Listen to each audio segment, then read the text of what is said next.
Hello, Fire Fam. This week, I'm going to be getting really deep and personal on my overall journey around fitness and my relationship to my body. This is something that I wrote in a blog, I think at some point this year, a few months ago, and it is the most popular blog that I wrote, so I thought, why not? This could be a really great time to share this story on the podcast, and hopefully the right people hear it and it unlocks something in anyone that's listening. I think all of us have some degree of connection to our body in the sense where we care a little bit about how our body looks or have at one point in our journey. We are all human, so I accept that there's some degree of vanity we all experience, right? We have a unique self-expression with how we dress, how we do our hair, the music that we listen to, what we spend our time doing, etc. I think it's totally normal to care to some degree how you look. I don't know if anyone's completely detached from that 100%. So yeah, I think it'd be kind of cool to share. Obviously, there's different degrees on the spectrum of how connected we are and what we make how we look mean about ourselves and our worth. And that's really why I feel it's so important to share this story. Self-worth is something that so many of us tie to how we look and how we perform on different fronts, whether it is related to how the opposite sex sees us or same sex, whatever your preferences are, it doesn't really matter. The point being that it's about attraction. It is about making sure that we feel comfortable in front of friends and family members. Because I'm a registered dietitian and I talk about this often with clients, this is something that comes up all the time. It's not uncommon that when we start to feel uncomfortable in our body, we start to detach from things and people, relationships that are really important to us because there's a degree of shame about not being comfortable in our own skin. Without further ado, I'm going to just dive into today's topic. I did my best to do some bullet points, some talking points. So if you're watching this on YouTube and I'm looking down at my list a lot, it is because, honestly, it's really hard to be concise about the last 10 years of my life. This isn't a perfect reflection, I would say. I don't know how to best explain that, but I mean, when you think about the last 10 years, it's hard to keep every exact detail straight, and it's hard to remember 100% what led to one thing which led to another thing. I definitely really remember a lot of the key points of this, and so when I was writing this blog, it was really helpful to write it first rather than speak it freely, because it was really difficult to make some of these connections. Even as I wrote it, there were things that I was unlocking that I didn't even realize before. Okay. So to start, when I got really involved in sports, it was in high school. Okay. I loved playing basketball and soccer. Basketball was indeed my favorite sport. I always envisioned myself going really far with basketball. In my 5th grade yearbook, so if you went to high school, or I should say elementary school with me, and you look this up, they asked you what you wanted to be when you grew up. And in 5th grade, I wrote that I wanted to be a WNBA player. That is how much I loved basketball. As a kid, that was my vision. I wanted to be a pro athlete. When it came to practicing, I was obsessed with practicing and playing. There was some kind of drive in me that no matter what, I always would come back to practicing basketball or soccer in my free time. If I was hanging out with friends, I loved shooting around. If I went to practices, I would stay late. And I had this really intense mentality around how I would practice. A quote that I lived by is that you have to do something 100 times in a row, okay? And I would do this with basketball all the time. If there was a shot that I would miss at a game, I would do it over and over and over and over again. So I didn't just have to make 100, I had to do it consecutively. So if I was outside practicing and I made 98 layups, maybe I was practicing my left hand layup as an example. I am predominantly right-handed. So doing my left hand layups, if I made 98 and then I missed that 99th, I would start from 0 and work my way up until I did 100 perfectly and made them all. This is how intense I was about playing sports. I really wanted to make it the distance. And I knew that was going to require a lot out of me. And I was that disciplined. I was really raised with that mentality of like, if you're not going to be the best, why not do it? Like, don't do it at all, sort of thing. And yeah, like that was something that my dad would say. And that was so helpful in pushing me to getting really good at sports and really anything that I did in my life. I even had that same mindset with school. You know, I graduated, I think I was third in my class when I graduated. I didn't quite make it to first. I was not valedictorian, but I really pushed. And everything, like I said, that was just how I lived my life. And while I see how beneficial that was for me in many ways, it also became something that eventually was no longer serving my evolution as a human. But before I get into that point, there's a lot of things that happened in between then. Okay, coming back to basketball. So I remember very vividly, I would go to like recruitment camps for basketball all the time because I really wanted to play. I wanted to get scouted. And there was a game where I want to say there were scouts there at this game when we had it. My brother came to watch the game. My brother also played a lot of sports, and it was very rare that there was an opportunity for him to come watch me because he was always busy with his own sports. He also was playing a sport every season. And finally, it was exciting. My brother came to watch, and I was really happy to have him there. And of course, I wanted to impress him. You know, I looked up to my brother. He was an amazing athlete as well. He went on to play in college, and I just was really convinced that would also be my destiny. Both of my parents were amazing athletes. Everyone in my family is just naturally gifted to some degree with that athleticism. And I really wanted to take it, like I said, to the next level. So at that game, it was the most traumatic game of my life. Things were going really, really well. And I remember this play exactly. I was the point guard and I was on defense at this moment. So I was one-on-one against the point guard, and I made a steal, and I was running down the court, and I pivoted so hard that I tore my ACL. I didn't know it in the moment, but I did it, and I fell to the ground screaming in pain. And I was someone that would tolerate a lot of pain. There was a joke when my team gave me a trophy called Best Floor Cleaner because I would just get thrown around all game, all the time. So like middle school, early high school, people knew, and not to toot my own horn, but I'm gonna just like toot it for like a little moment. Like I was pretty good. So a lot of defenses would put two people on me because I don't know. I'm telling you, I was nasty. I would drive. I had a nice three-pointer. Like defenses were structured to keep me from doing those things. And I just got really used to girls kind of playing dirty and like fouling me all the time. So nonetheless, it's like I tolerated a lot of pain. I didn't care. I got up, acted like nothing happened, and yeah, we just moved on. And this time it was different. I was in excruciating pain, and it's kind of blurry.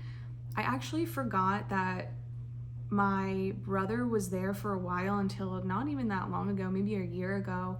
One of my closest friends, she lives in London now. I went to go visit her, and she reminded me of some of those moments because I'm telling you, it's like when you have these traumatic moments, like you kind of black out a bit. My brother picked me up off of the court and like carried me into the trainer's room. Oh my gosh, I'm getting like a little choked up because, man, you know, no matter how much I look back at this, I still feel like there's little bits of myself that I have to heal because I dedicated so much of myself to sports.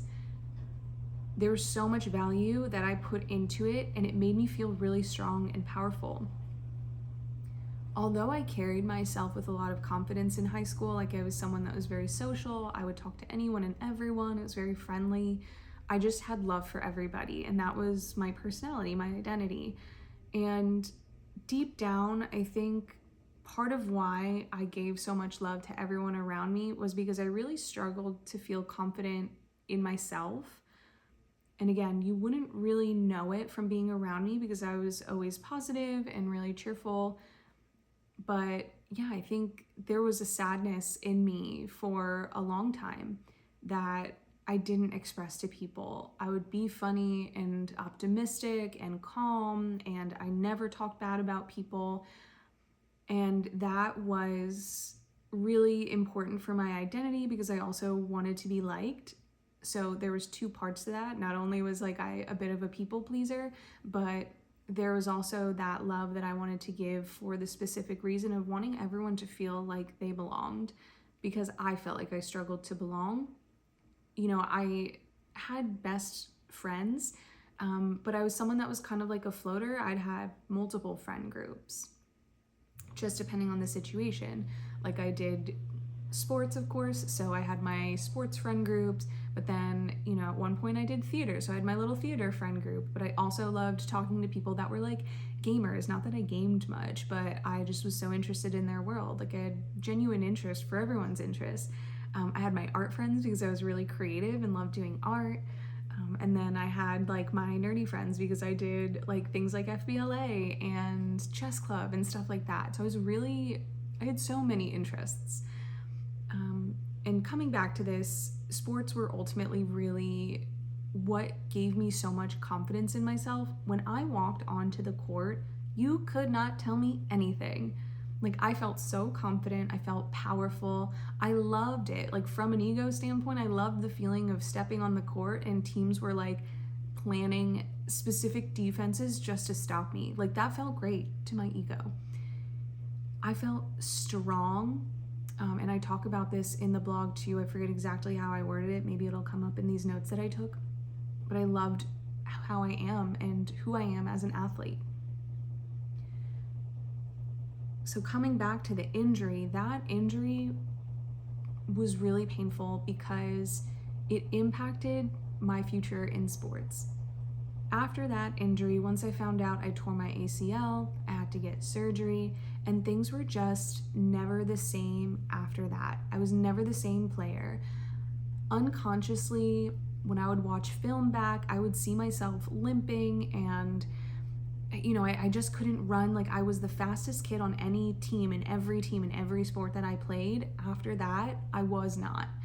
I was so afraid to cut. I was so afraid to pivot. I was afraid to go 100% because in that moment I was going 100%, and then I tore my ACL and no one even touched me. I think that's why I even got more angry. It was like there wasn't even any impact someone had on me physically. It was like the impact of my own body that took me so far into that led to that injury. I really struggled after that surgery. You know, it was right around Christmas time. I don't know if I would say I was depressed. I've never been clinically diagnosed, but I was super certified sad girl. And I really struggled with that. I didn't share with anyone. You know, I think my siblings would tease me a bit, but deep down, I really was just like, this is the worst thing I've ever experienced, and I hate it so much. But I was still determined. I tried really hard, really hard to come back from this. So probably like about 9 months after my surgery, I was feeling pretty good. I was really happy. I started playing summer soccer. So it was like winter basketball where I tore it, got the surgery, and then I played in a summer league. And I remember the surgeon being like, you know what, basketball is really hard on your knees, but I do think that you could still have a good chance at soccer if you feel passionate about that because the ground has a lot more give. So I had it in my mind like, okay, you know what? Maybe it's not basketball, but I love soccer. Okay, I can do this.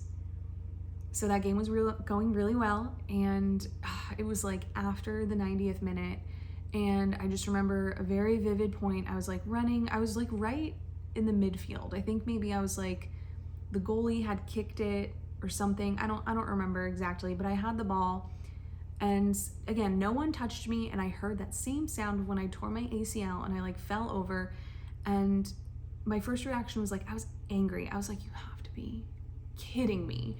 And in my heart, I just freaking knew I did something to my knee again, the same knee, and I just like punched the ground. I remember being so mad, and I was like, I cannot believe this. Not again, not freaking again.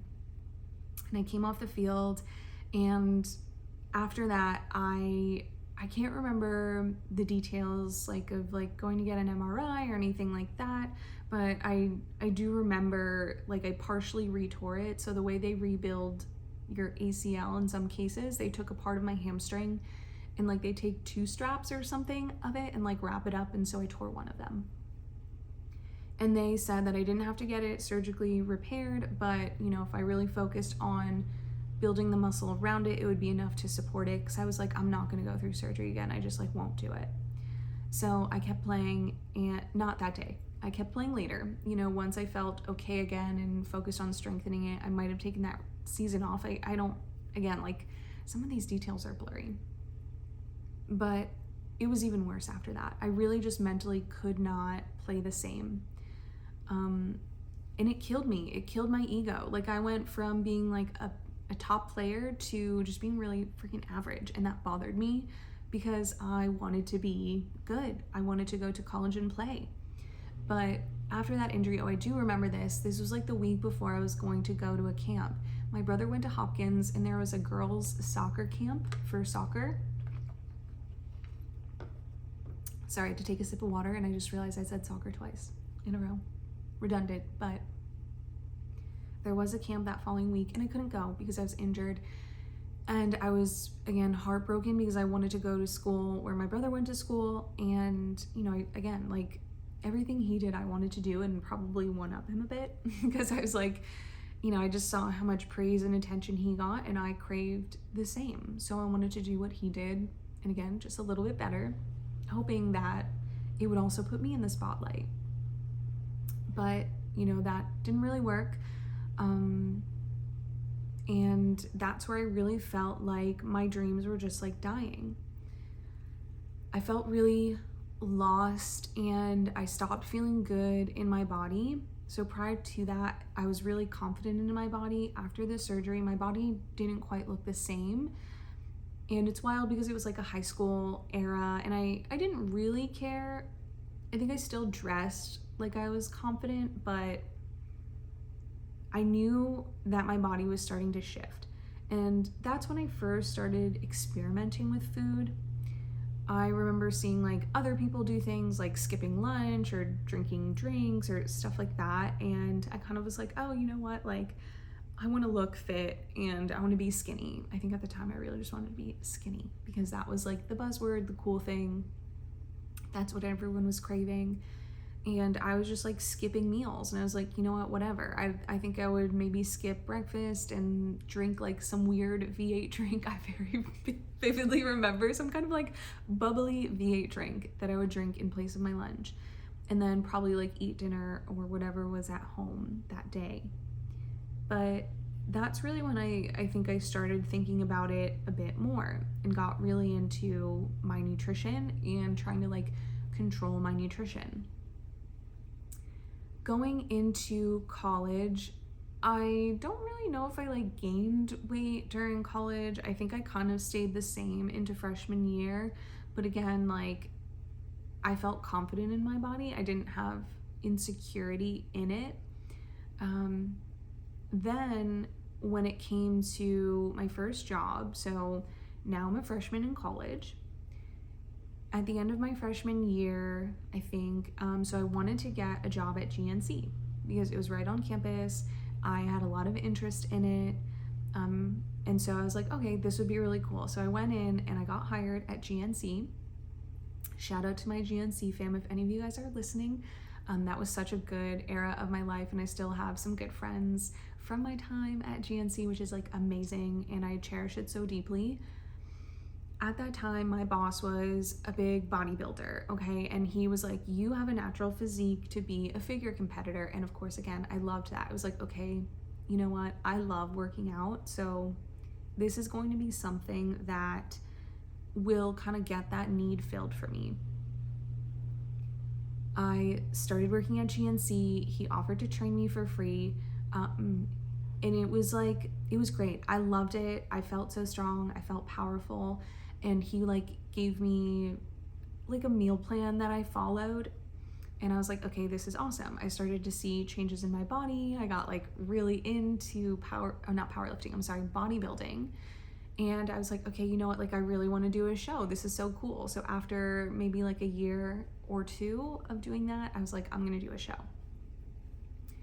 I did a figure competition and I got second place, third place, I don't remember, something like that. And I really realized that it was not like, competing was really hard. I think that's when I started doing some like weird stuff with my diet that I knew was like too far. But the thing about it is, like, all my friends at that time, there was something called the Bodybuilding and Fitness Club, and of course I was part of that. And all my friends, like, I shouldn't say all my friends, that was one of my friend groups. And so it was so normalized. These like weird dieting things that we did were so normalized that I didn't even know that they were like not actually mentally well. You know, and I was like all about that, like, eat clean, train dirty. I just remember like hashtagging that on some of my posts. Yikes. If you follow my original account, you could scroll back and I probably left some of them up there. So you can see young me, young like 18, 19, 20, 21-year-old me flexing really hard in these images and posting them on the internet very proudly.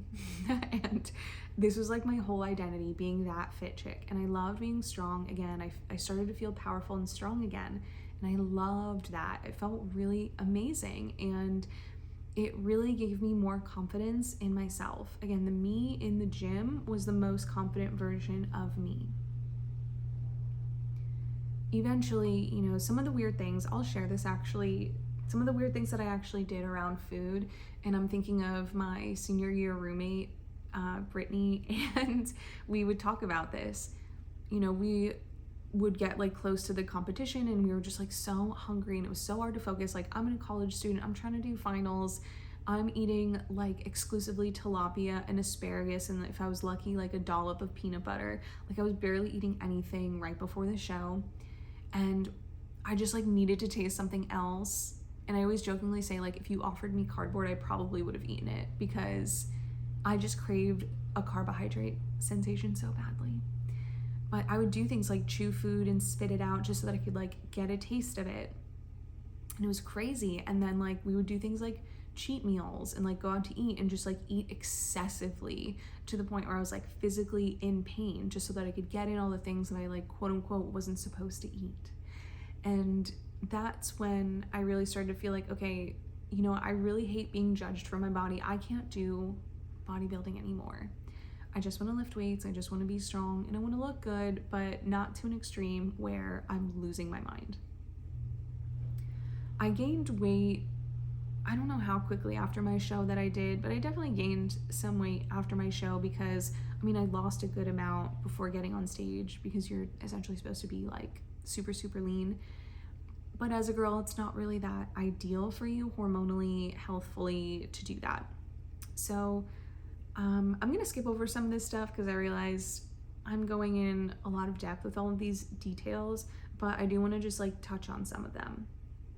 Okay, I'm just gonna like check my notes a bit. Okay, so from this point after college, I realized I didn't want to do bodybuilding. I got really into powerlifting because I was, again, naturally very strong. And again, this is something that everyone in my family is just like weirdly, freakishly strong, which is very cool. And so when I was doing powerlifting, again, this really ticked me off. I did a powerlifting competition.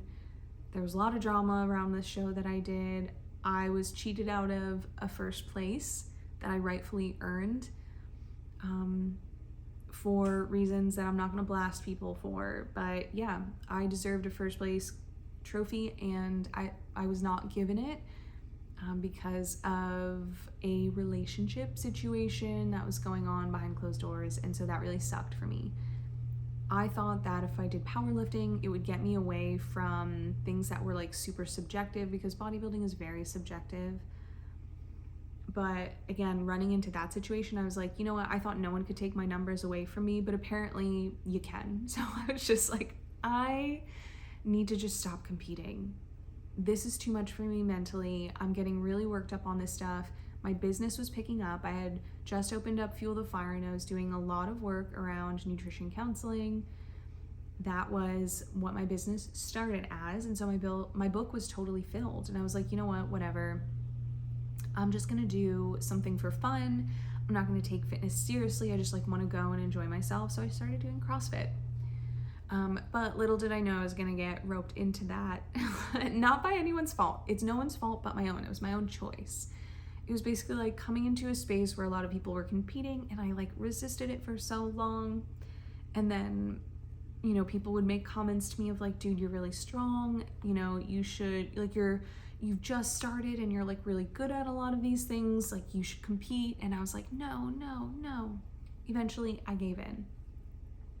I was like, you know what, fine. I did like maybe a partner competition or something like that as my first one, and it went really well. So I was like, oh, you know what? This is harmless. This is fun. I'm enjoying it. And again, I took it very far. Competed for quite a few years. Continued to do CrossFit for a few years. And again, I did well with it, and it felt good to finally feel strong and powerful again.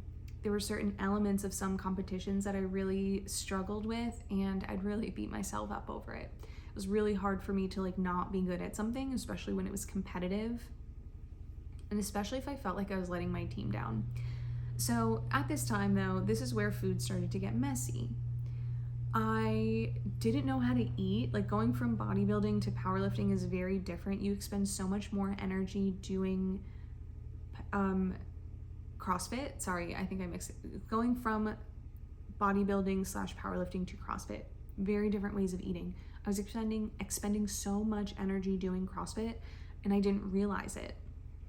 What started happening was like I was under eating, and then when I would come home after training, I would like binge eat. But like I really needed, like I wasn't gaining weight. I was like maybe even losing weight.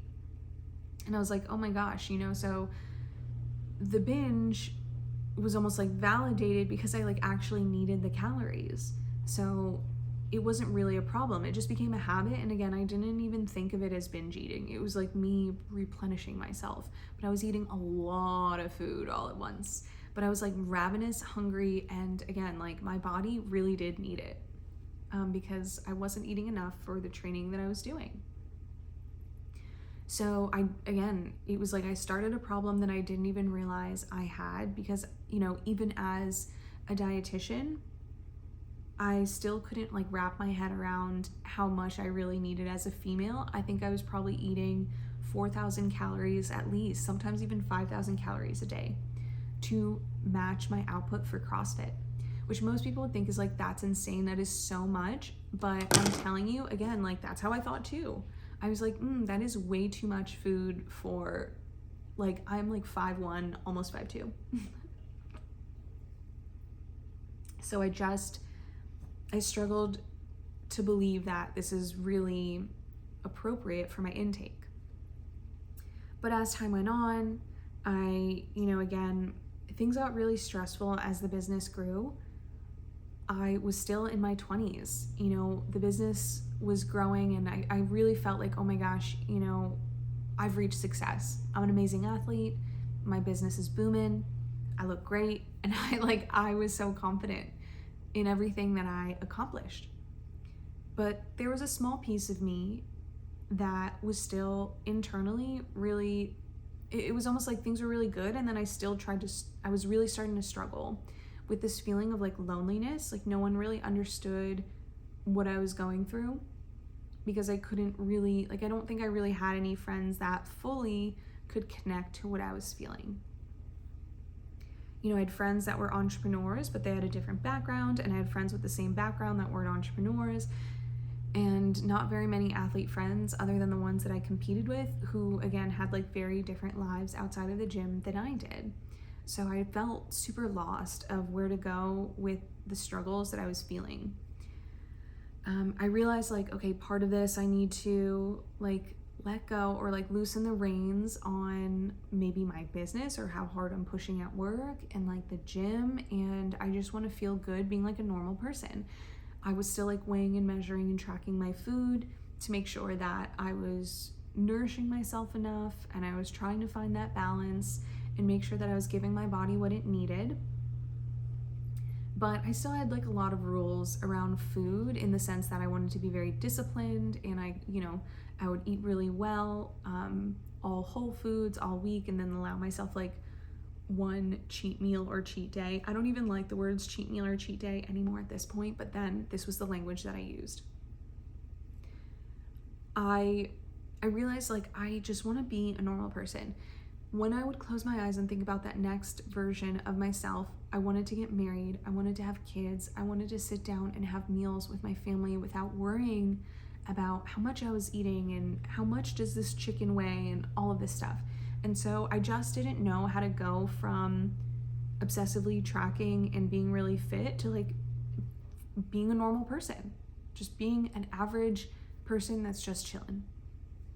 So going from athlete to post-athlete life and just living for longevity, health, and wellness. That was a difficult step, and I really struggled emotionally, and that is ultimately why I continued the binge eating. The binging was essentially numbing these emotions. It would bring me some joy while I would do it. I felt happy eating. I got to eat so many different foods that I wouldn't like normally tell myself that it's cool to eat, or just like volumes that I wasn't used to having.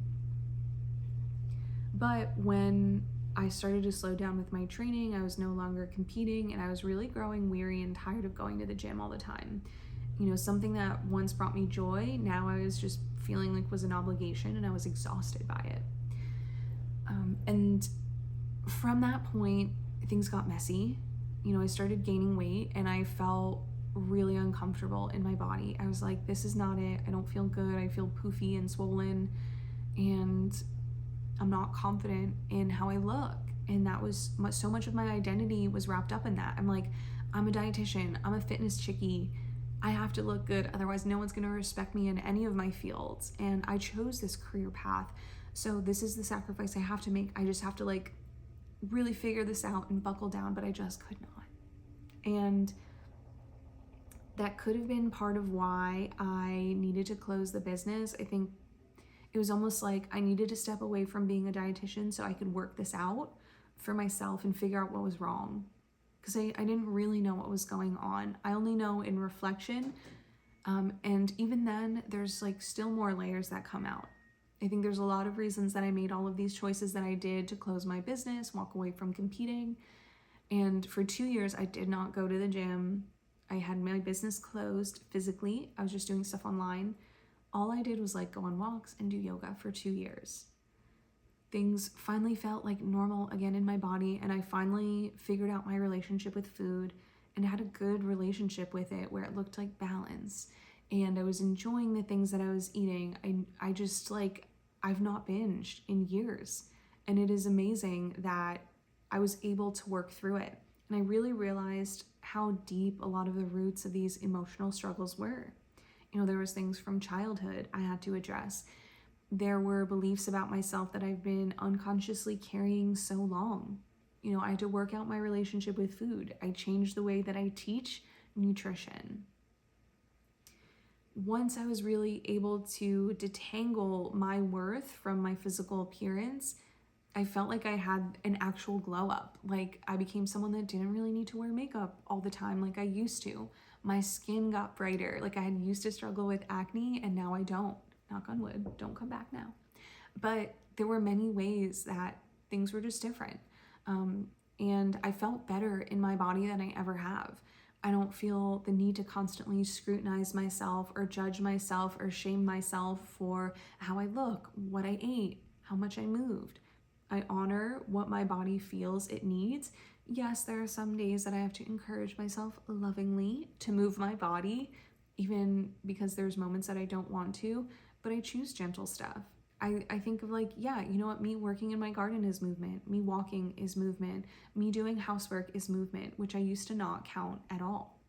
But now I realized these movements are all very beneficial. With food, I incorporate a lot more freedom and play.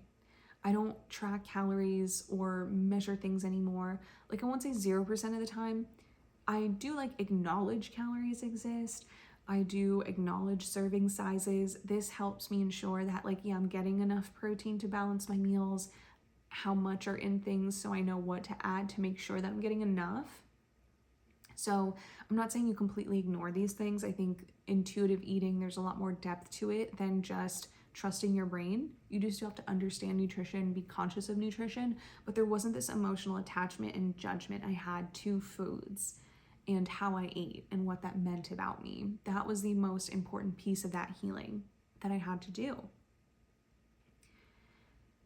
So I think I go into more depth in the blog about certain points, but I will say, like, there was a time that I started to struggle again.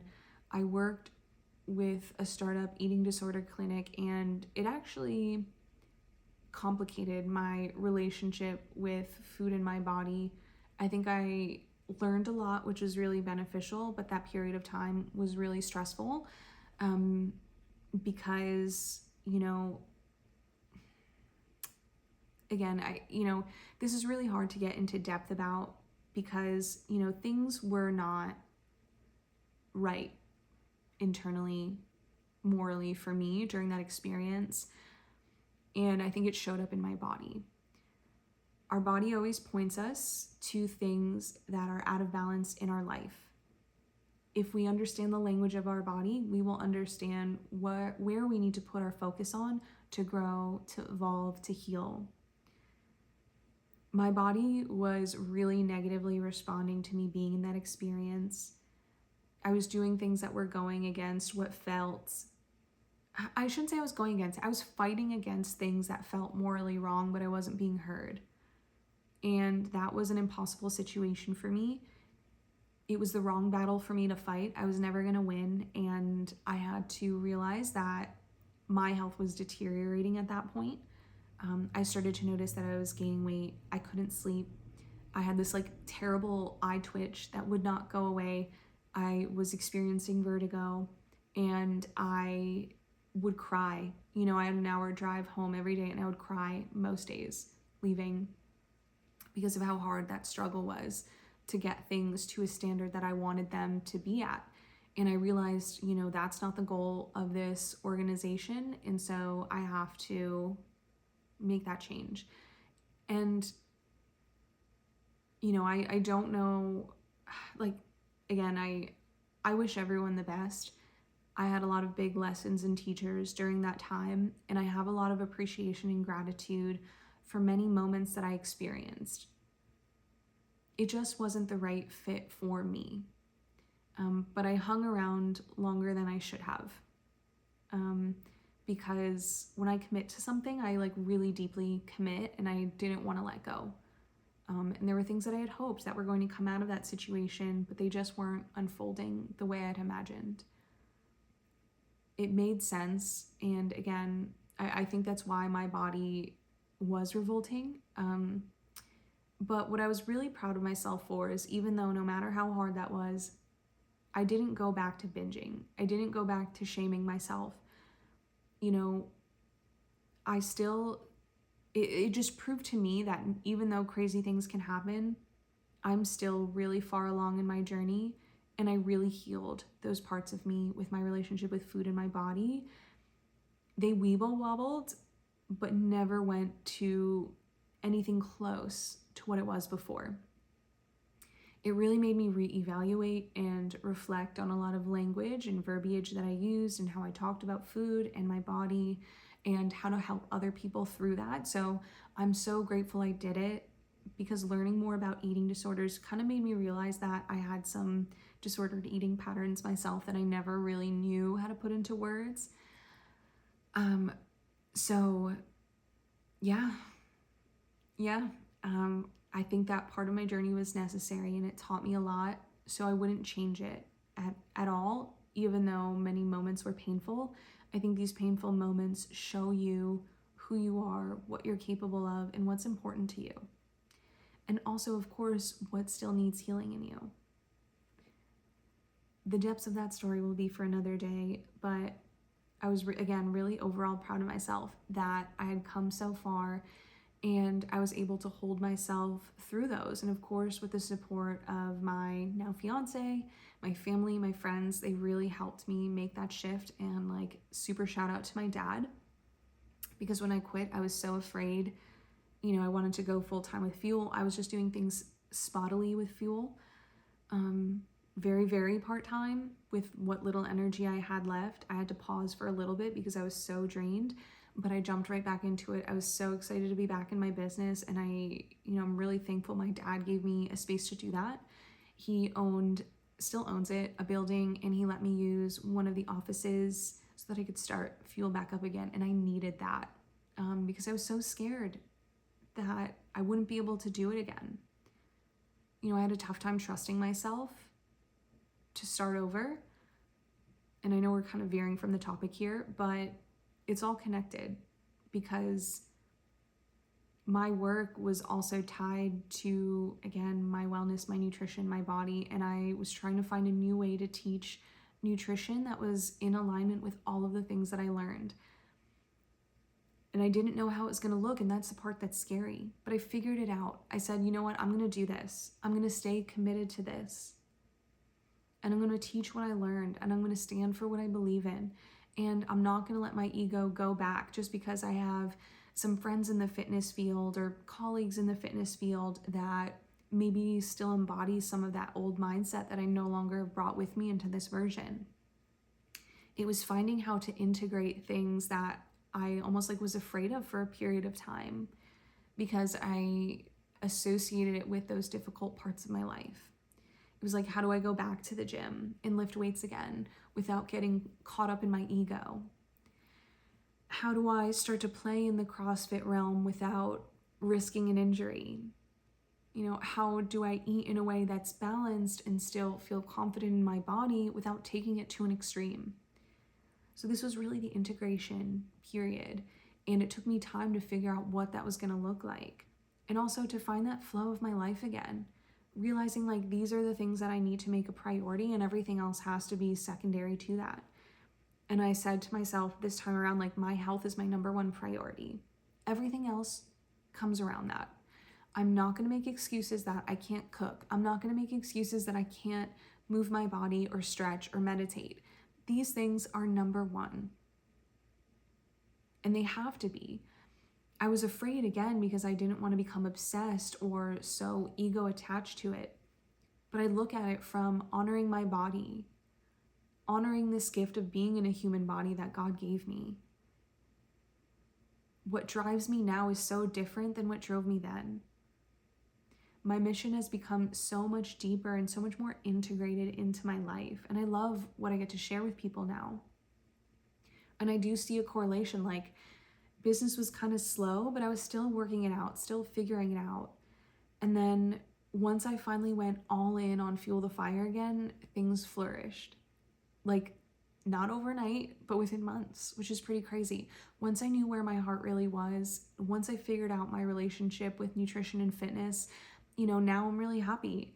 I love going to the gym and moving my body. I love my walks in nature. I love doing my yoga. I love my stretching. I love doing work in the garden. And I love doing all the little things that I now honor and see and recognize as movement.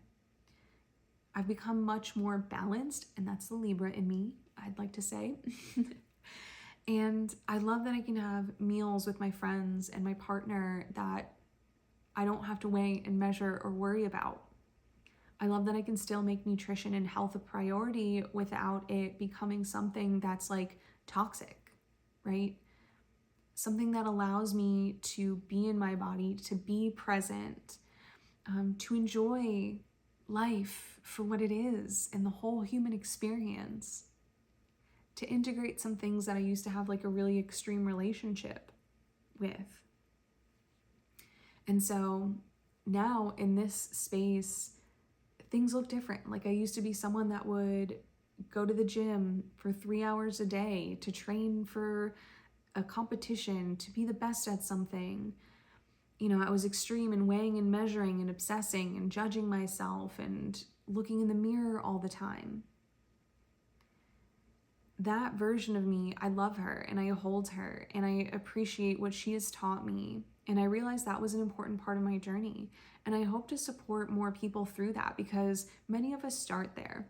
We read things online, we go to the gym, we see results, we see things that are exciting, we feel strong, we feel powerful, and I love that, and you deserve that. And then there's a transition where it's like, okay, how do I hold this while still honoring maybe what I love about life and what I love about the human experience? Maybe there are some things that you have to let go of that don't fit that new version of you, because that's what I struggled with. Letting go of certain things and then having a period of like being without all of them and then reintegrating them. And what I want to help people with is not to have to go through that like multiple year-long process of the time it took to figure it out, because if I had asked for help, it probably would have gone a lot smoother, but I didn't because of my shame and embarrassment. Really, like those were the two biggest things. I was so embarrassed that I was going through it because I'm supposed to be the person that knows this. I'm a nutrition and fitness expert. I built a whole business around this. I have an education around this. I have multiple certifications in fitness. How could I not? How could I not know what to do? How could I be struggling? But yeah, now here I am telling the world. I am very at peace with that part of my journey. And I know that I will continue to grow in ways from this. And right now I'm so happy with where I'm at. I'm so at peace with where I'm at. And of course, I hope that it continues to evolve. I hope that it only gets better. But yeah, so if you can relate to this and you are someone that is seeking that freedom, I highly encourage you to check out my Food Freedom Reset. It is linked in the show notes. If you're ready to take it to the next level, I always say start with the Food Freedom Reset because it's $27 and you can get the cookbook for only $17, which is like the cheapest way to work with me and to enter my world. So if you're listening and you're curious, do it. Anything after that, I do still take health insurance. So if you are in the state of Pennsylvania, you can work with me through your health insurance. If you're outside of PA, you can still use your HSA to use for services. And of course, if you're really just lost in the sauce and you just don't know what to do and which way to look up, I am going to be offering, I know there's 10 more days in July, but I'm still offering it. I'm not saying that this is forever, but you can come in for a one-on-one free consultation. I'm also going to link that in the show notes. You can sign up for that and talk a little bit about more what it could look like to work with me. But yeah, that's the end of today's episode. I love you guys so much.